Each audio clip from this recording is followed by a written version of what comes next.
ठाकुर जी एक दिन खेल रहे सब सखान के संग, और खेलते खेलते इतने में श्रीदामा भागन लगो। ठाकुर जी बोले, ए श्रीदामा कहाँ को जा रहे है? श्रीदामा बोलो, लाला ससुराल जा रहा हूँ अपनी।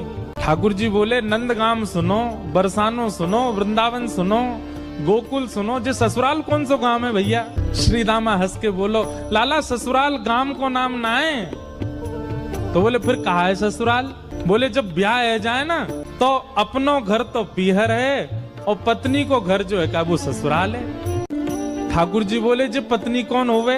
बोले, लाला जैसे नंद बाबा की तेरी मैया यशोदा पत्नी है, ऐसे ही मेरा ब्याह है रो, मैं पत्नी लेवे जा रहा हूँ, तो पत्नी के घर को ससुराल के में। ठाकुर जी गए श्रीदामा के पास, ओए श्रीदामा मेरो ससुराल कौन सा है? मेरे ससुराल को नाम बता।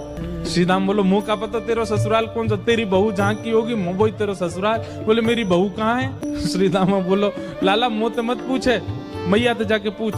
ठाकुर जी तो आज पहुंच गए सुबेरे ते ही, और यशोदा मैया से जाकर के रोन लगे। मैया बोली, काय गुरो रहा लाला? बोले, मैया तेने मुझे इतनी बड़ी बात छिपाई। मैया बोली, कहा छुपा दियो मैंने? बोले, तेने मेरी ससुराल को नाम ना बतायो आज तक। मैं 3.5 बरस को बूढ़ा है अभी तक मुँह मेरी ससुराल ना पता, और वो श्रीदामा अपनी ससुराल गए बहू लेवे। यशोदा मैया बोली, लाला तेरी संगत सुधारनी पड़ेगी, सबरे सखा तो दिन ब दिन बिगाड़ते जा रहे हैं, तूने एक बड़ो है जा, तेरी ससुराल है जाएगी। ठाकुर जी बोले, बड़े कैसे हूं मैं? बोले, जब खुद दूध पीन लगेगो, खुद नहान लगेगो, खुद तैयार है जाएगो, घर के सब काम अन्य करने लगेगो, तू बड़ो है जाएगो, तेरो ब्याह करा दूंगी। महाराज वही दिना ठाकुर जी गए, अपने सबरे पुराने लत्ता कपड़ा लेकर के आए, धोन लगे उन्हें, अपने आप दूध पीन लगे, अपने आप भोजन करने लगे, अपने आप ही उठ पटांग श्रृंगार करने लगे। शाम को बोले, मैया मैं बड़ो है गो, अब ब्याह करा दे मेरो। मैया बोली, वाह दिन में ही बड़ो है गो तू। मैया तो बोले, मैया देख तू बात ने मत बदले, बार बार मोते कह तू ऐसा कर तो ब्याह कराऊंगी, बड़ो है जा तो ब्याह कराऊंगी। अब सब काम मैंने कर दिए, घर के सब काम काज करने लगो मैं, देख अपना श्रृंगार खुद करके आऊं, देख कैसा लग रहा हूं मैं। मैया बोली, ओठ वारी चीज आंखन में लगा के आयो, आंख वारी ओठन में लगा के आयो, यूं करो बड़ो है गो मैं। ठाकुर जी बोले, मैया मेरो ब्याह करा दे, नहीं तो श्रीदामा बहू लेके आ रहा हूं, बाकी बहू ले आऊंगा मैं, वही की बहू को ले आऊंगा, वही की ससुराल को अपनो बना लूंगा। तभी एक सखा दौड़ो दौड़ो आयो, बोले, ए लाला देख श्रीदामा बहू लेके आ गो। बहू को नाम सुनते ही ठाकुर जी तो मचल गए, लेके चल मुंह को जल्दी। मैया रोकन लगी, बोले, लाला ने सुधर के तो जा, कैसो बन के जा रहा है? ठाकुर जी तो दौड़े दौड़े गए, बोले बीच रास्ता में रोक ले। माधवी की माँ ने पहले ही मना करके भेजा था कि बोले तेरे सखा, तेरे पति जो श्रीदामा, उनके जो सखा कृष्ण है, उनको मुख मत दिखाइयो। ठाकुर जी पालकी में घुस गए, हाथ पांव जोड़ के कहने लगे, भाभी जी एक बार ने अपना मुख दिखाए दो, लेकिन माधवी ने नहीं दिखाया। ठाकुर जी कह रहे हैं, देख ले बड़े बड़े जोगी, बड़े बड़े तपस्वी, बड़े बड़े ध्यानी हमारे मुख को देखवे के काजे तड़पे, और हम तेरे सामने बैठे, तू हमें मोहना दिखा रही अपनो।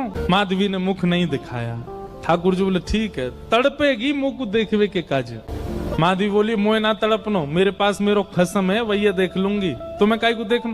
ठाकुर जी बोले, वचन दे के जा रहा हूं, तड़पेगी। जैसे छोटे से बालक कभी कभी बड़ी बड़ी बात करते हैं तो बड़े लोग उसको मजाक में लेते हैं, ऐसी माधवी ने भी मजाक में लिया, देखा ही नहीं ठाकुर जी। श्री शुकाचार्य जी वर्णन करते हैं, वृंदावन में कैसी स्थिति है, गोपियां दोहन करती हैं तो घर घर घर जो दही की मथनी की आवाज आती है ना, उसी में ही कीर्तन करने लग जाती हैं। कृष्ण ऐसे, कृष्ण के नेत्र ऐसे, कृष्ण की नासिका ऐसी, कृष्ण के कान ऐसे, कृष्ण को मोर पिछ ऐसा, कृष्ण की पीताम्बरी ऐसी, कृष्ण की भुजा ऐसी, कृष्ण के चरण ऐसे। हसितम मधुरम, चलितम मधुरम, वमितम मधुरम, मधुराधिपते अखिलम मधुरम। इन सबकी बातें सुनकर के मीराबाई, माधवी को ऐसा लगता है कि इन सब से तो मैं श्रेष्ठ हूँ, कम से कम अपने पति की हूँ, इन सब की तरह तो नहीं। पूरे दिन उस कृष्ण की प्रशंसा करती रहती हैं। सब गोपियां माधवी से कहती हैं, अभी तक तेरे सामने आयो ना है, और तेने अभी तक देखो ना है। अरे या प्रेम को काम भावना ते मत देखियो, 3.5 वर्ष को 4 वर्ष को है, लेकिन वहां के प्रति एक अलग ही प्रेम प्रकट है जाए। माधवी सबको ज्ञान देती है, बोले चाहे 3 वर्ष को 4 वर्ष को है तो अन्य पुरुष, क्यों उसकी बातें करती हो, क्यों उसकी ओर देखती हो?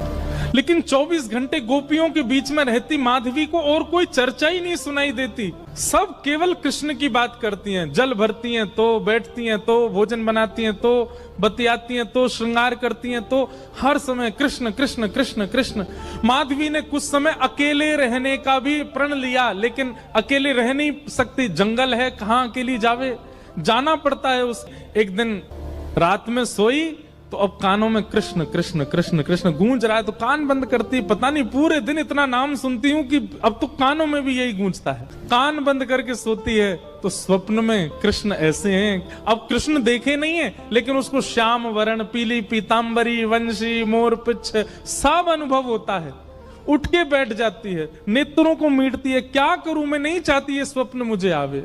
अब धीरे धीरे माधवी की स्थिति ऐसी होने लगी कि अब वो ना चाह करके भी कृष्णमयी ही हो गई है।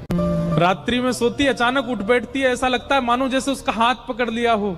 स्थिति ऐसी हो गई कि आधी रात और माधवी को ऐसा लगता है कि भोर हो गई, और तुरंत उठ करके जल्दी जल्दी वस्त्र धारण करती है, मटका उठाती है और दौड़ करके जाती है। अरे विलंब है गयो, इतनी देर है गई, मैं अभी तक उठी नहीं, जबकि है आधी रात। दिन रात सब परिवर्तित हो गया। पहुंच गई यमुना तट, और यमुना तट जाकर के देखा एक भी गोपी नहीं है, तो माधवी को लगा कि मैं विलंब से आई हूं, सब शायद जल भर के चली गई हैं। जल भर के रोज जाती है माधवी, लेकिन आज पता नहीं उस पात्र में इतना भार कहां से आ गया कि स्वयं ही नहीं उठा पा रही है। इधर उधर देखने लगी, याचना करने लगी, कोई तो आवे, कोई तो उठा दे, और तभी कोई नहीं है वहां। नंद नंदन श्याम सुंदर चलते हुए आ रहे माधवी के पास। माधवी की मति घूम गई है, आधी रात ही आ गई, और तभी ठाकुर जी वहां पहुंच गए। पहले तो चाल देखी तो चाल पर मोहित हुई, फिर जब वक्ष देखा तो वक्ष पर, जब हाथ देखे तो हाथ की चलन पर मोहित हो गई, और मुख देखा तो भूल गई सुध बुध। ठाकुर जी आए और आकर के मंद मुस्काए के बोले, हेरी गोपी उचाए ना पा रही, चल ले मैंने एक हाथ लगा दूं, उचाले याकू। और एक तरफ से माधवी ने मटकी पकड़ी और दूसरी तरफ से ठाकुर जी आकर के नन्हे से गोपाल जी ने जैसे ही हाथ लगाया मटकी उठने लगी, लेकिन मटकी पर नेक सहारा देते माधवी रख लेती, ऐसा नहीं। ठाकुर जी मटकी उचा के, जैसे जैसे मटकी उछ रही है वैसे वैसे ठाकुर जी लंबे होते जा रहे हैं, और बिल्कुल माधवी के नेत्रन के सामने आकर के खड़े है गए। कटाक्ष नेत्रों के सामने कोई गोपी टिक नहीं पाती, और माधवी को ठाकुर जी प्रत्यक्ष देख रहे हैं, सामने खड़े हैं कि। और वो एक क्षण के लिए जो रूप माधुरी का दर्शन हुआ, वो दर्शन देकर के ठाकुर जी खिलखिल करते हुए भाग गए वहां से। अब माधवी चाहती है कि पीछे भागे, लेकिन पैर स्तब्ध हो गए। माधवी चाहती है कि चिल्लाए कि रुक जाओ, पर बोल नहीं पा रही है। माधवी चाहती है कि इधर गए मैं नेत्र घुमा करके देख लूं, पर नेत्र घूम नहीं पा रहे। पूरा शरीर मानो जैसे एक स्थूल स्तब्ध एक मूर्तिमंत की तरह खड़ा हो गया।